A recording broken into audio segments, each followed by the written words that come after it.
Hola, hoy les hablaré sobre cómo podemos vivir en la fe del pacto del regreso de nuestro Señor Jesús, quien es el Mesías. En Santiago 5, del 7 al 8 nos dice: por tanto, hermanos, tened paciencia hasta la venida del Señor. Mirad cómo el labrador espera el precioso fruto de la tierra, aguardando con paciencia hasta que reciba la lluvia temprana y la tardía. Tened también vosotros paciencia y afirmad vuestros corazones, porque la venida del Señor se acerca. El esperarlo con paciencia no tiene que ver con solo saber que Él viene, sino que esperándolo, cumpliendo nuestro ministerio aquí en la tierra. Ministerio es un servicio, ministro es un siervo del Señor. Por eso en Hechos 20:24 nos dice cómo tenemos que vivir. Pero de ninguna cosa hago caso, ni estimo preciosa mi vida para mí mismo, con tal que acabe mi carrera con gozo y el ministerio que recibí del Señor Jesús para dar testimonio del Evangelio de la gracia de Dios. Ese es mi trabajo aquí en la tierra.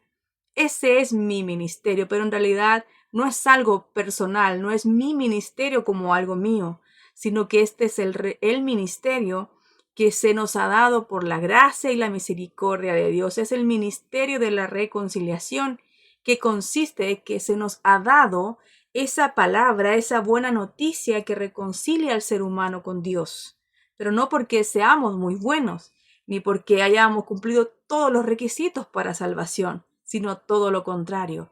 Es su gracia y es por su misericordia que hemos sido llamados, salvados, justificados, limpiados y enviados a dar esta buena noticia, que no es sobre nosotros, aunque nuestros testimonios sean muy bellos, no pueden salvar a nadie. Y dice que no estimando nuestra vida más preciosa que la vida del más grande, que fue dada de forma completa allí en la cruz, con su muerte y con su resurrección. Me refiero a Jesús, el Mesías, el Cristo.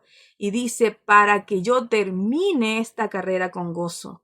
Y el ministerio, es decir, el trabajo de dar testimonio, y dice que ese ministerio lo recibí del Señor Jesús para dar testimonio del Evangelio de la gracia de Dios. Esto es lo mismo que establece Mateo 24:14.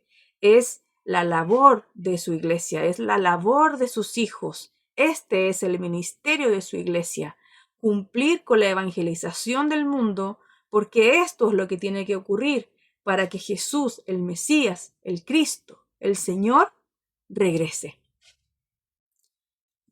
Y es cierto que van a ocurrir muchas cosas y que seguimos viviendo en este mundo. Por tal razón, 1 Corintios 7, del 29 al 31, nos dice que el tiempo es corto. No hay tiempo que perder. Dice: resta pues que los que tienen esposa sea como que si no la tuviesen, y los que lloran como si no llorasen, y los que se alegran como si no se alegrasen, y los que compran como si no poseyesen, y los que disfrutan de este mundo como si no lo disfrutasen, porque la apariencia de este mundo se pasa. No es que no podamos realizar todo lo que dice aquí, sino que eso no es el primer lugar. La primera obra por la que tengo que vivir es la evangelización del mundo. Nos dice que hay una iglesia, ¿sí?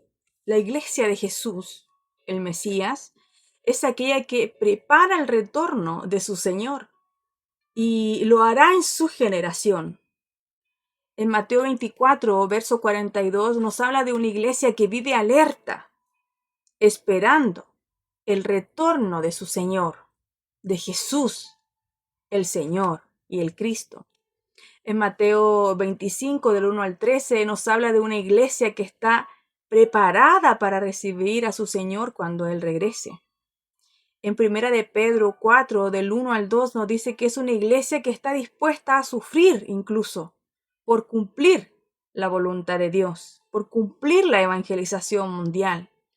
En 2 Corintios 5, verso del 14 al 20, nos dice que esta iglesia, su iglesia, ya no vive para sí y cumple el ministerio de la reconciliación. ¿Cuál es ese ministerio?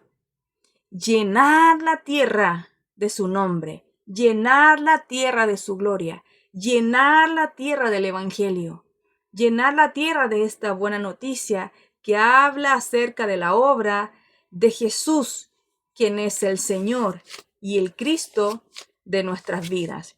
Si vamos a Hechos capítulo 1, verso 8, nos dice lo siguiente: pero recibiréis poder. Pero antes hay una pregunta. Ellos preguntan, ¿restaurarás el reino en este tiempo? Y dice, no os toca a vosotros saber los tiempos o las sazones que el Padre puso en su sola potestad. Ellos su mirada la tenían puesta en un reino terrenal, en una restauración terrenal. Ellos no podían comprender aún, no podían creer que aquel que había venido es el Rey de Reyes y el Señor de Señores. Y la respuesta de Jesús dice, no les toca a ustedes saber los tiempos, es decir, no se ocupen de esas cosas. El Padre tiene en su potestad todas esas cosas. Y verso 8 dice, pero recibiréis poder. Eso sí, en eso ocúpense. Cuando haya venido sobre vosotros el Espíritu Santo, pero ¿para qué es su Espíritu? Para ser famosos, para hacer muchas cosas. Es cierto que ocurrirán señales, pero todo tiene un propósito. Y me seréis testigos de quién. Está hablando el Señor Jesús. Es de Él de quien hay que hablar. Y me seréis testigos en Jerusalén, en Judea, en Samaria y hasta lo último de la tierra. En Jerusalén, nosotros mismos. En Judea, mi familia. En Samaria, mis vecinos, el lugar donde vivo, el país. Y dice, hasta lo último de la tierra. Eso es todo el mundo. Hay una gran labor para realizar. Y no es pelearse con todo el mundo, ni convencer a todo el mundo, sino dar el testimonio a todas las naciones acerca del Evangelio. Dar testimonio es demostrar una verdad.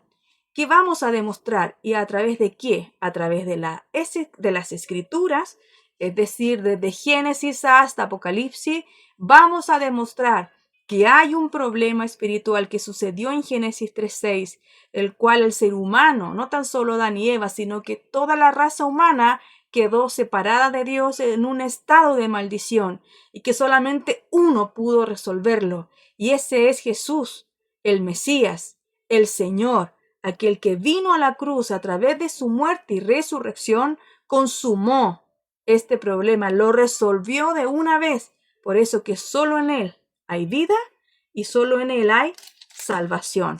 Vamos a terminar con Marcos capítulo 16, verso 19 y 20, que nos dice así: y el Señor, después que les habló, fue recibido arriba en el cielo y se sentó a la diestra de Dios. Y ellos saliendo, ¿qué hicieron? No se quedaron solo mirando al cielo, sino que dice que ellos predicaron en todas partes, ayudándoles ¿quién? El Señor. No estaban solos. Y confirmando la palabra con las señales que la seguían. Amén. Esta es la labor. La iglesia de Jesús, el Mesías, el Señor, preparará el retorno de ese Señor a quien dice amar, a quien dice que espera, por el que dice que vive, aquel que dice que ha salvado su vida, aquel que le ha dado salvación, aquel que le ha dado una esperanza viva. Es necesario que la iglesia viva por ese Señor y prepare el regreso de ese Señor, quien es nuestro Señor Jesús, el Cristo.